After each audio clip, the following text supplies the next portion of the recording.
Dr. Malone, we start today with Stephanie Rule, MSNBC. We had Aaron Burnett's meltdown last night. We just had Fauci. The reason we wanted you on, you're such a voice of reason. Can you please tell us what in the hell is going on here, sir? So you're right.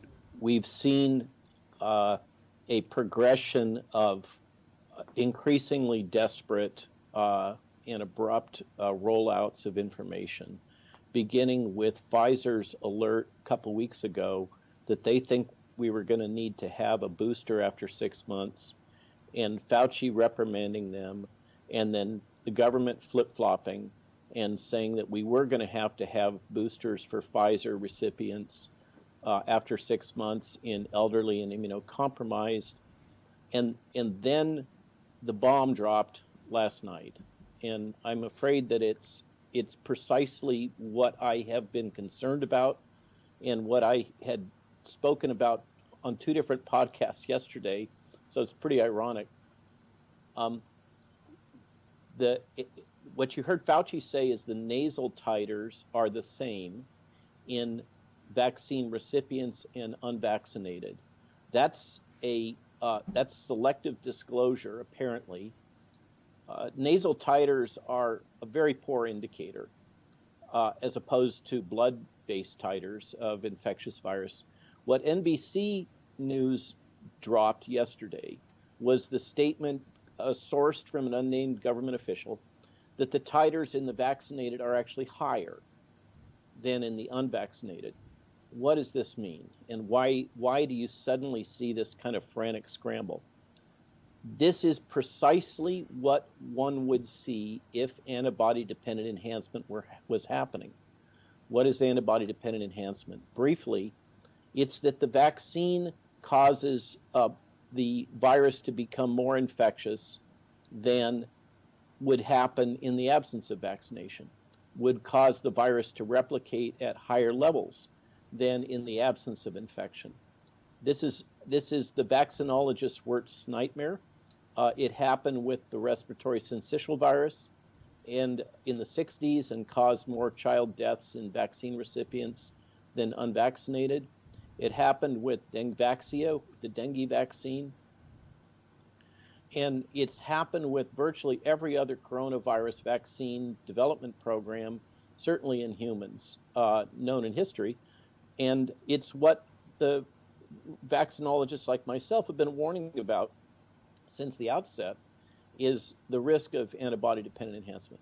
Why would it first show up in Pfizer? Pfizer actually probably, we don't actually have the data, but from first principles, the Pfizer dose is about a third of the Moderna dose, and it's likely as an RNA vaccine to express much less spike for a shorter period of time than you see with a recombinant adenoviral vector vaccine like Johnson & Johnson. So we now know that the Pfizer protection is waning at 6 months, and what the data seem to suggest is those who've received Pfizer, which is probably the least immunogenic of the 3 in terms of durability, length of protection, people that are now in the waning phase of the immune response to the Pfizer vaccine seem to be getting infected. Notice they keep talking about Pfizer and not about the other 2. So this suggests this is exactly what you would anticipate is the window of greatest susceptibility to antibody-dependent enhancement is in this long tapering phase as the vaccine response declines. And I think Dr. Fauci is being very disingenuous. I don't know what else to say. I mean, we could say he's lying, whatever. I'm accused of being now an anti-vaxxer and promoting disinformation, but to my eyes, the government is obfuscating what's happening here. And I don't mean to sound alarmist, but what seems to be rolling out is the worst case scenario, where the vaccine in the waning phase is causing virus to replicate more efficiently than it would otherwise, which is what we call antibody-dependent enhancement. That's what the word is. And people have been warning about this since the outset of this rushed vaccine campaign. I want to go back and just make sure that this is understandable to people. Number one, and I say this every time, but not only are you not an anti-vaxxer, you have dedicated your entire life to safe vaccines. Is that not correct? In every level of your professional life, both researcher, inventor, commercial opportunities, government work, all of that. Your entire life is in support of trying to get vaccines that help mankind, correct? I'm the opposite of an anti-vaxxer. I'm a true believer. But I'm also committed to safety and good science. And that's where I want to go back. I want to go back to, you've warned about this. You're saying we're in the worst possible situation in which, if I can put it in layman's terms, remember I got a C or D in my last biology class in prep school, like my sophomore year, that this actually, the way this virus is structured, the way this virus was rolled out, the vaccine, is that it actually exacerbates susceptibility to the virus, particularly mutations. Is that is that correct? Okay, so the mutations is another misleading set of statements from Dr. Fauci. The escape mutants that are escaping vaccine selectin pressure are most likely developing in the people that have been vaccinated, not in the unvaccinated. So that's just another convenient lie.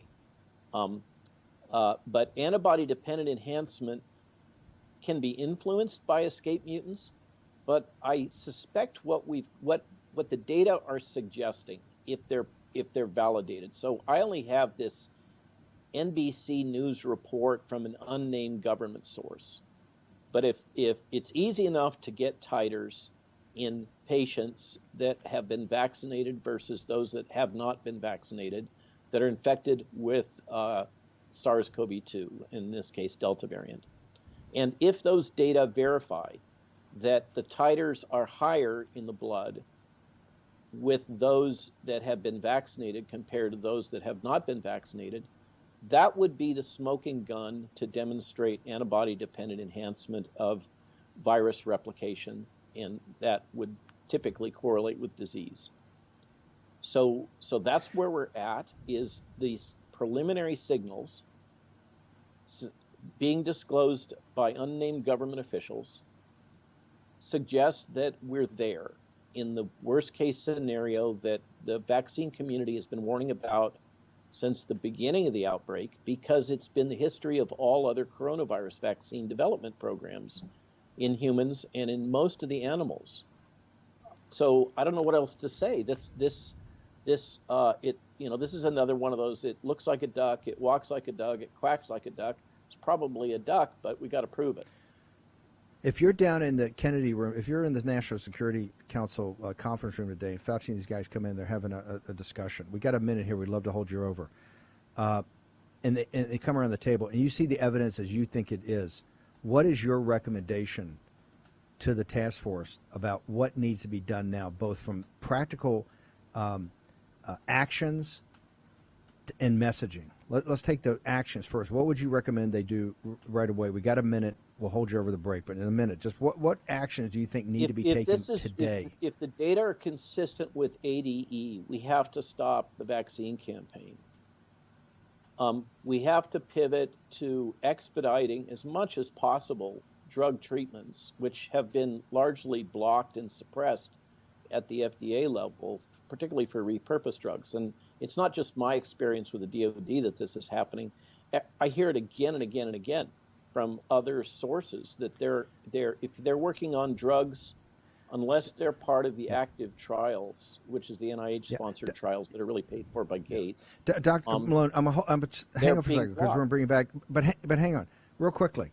You just said that, which is so powerful, but Biden's going to go up on stage tomorrow and say, we need they're sending emails out to, I've had so many, hundreds of people come, they're sending emails out. Tomorrow he's going to say all 4 million government employees have to get vaccinated. How can you have what you're sitting there, and they're saying they have to get vaccinated? Hang on. Don't give me an answer. We're going to hold over the break. I'm going to leave the audience hanging on this one. This is a catastrophe. And you're hearing it from an individual who invented the mRNA and has dedicated his life to vaccines. He's the opposite of an anti-vaxxer.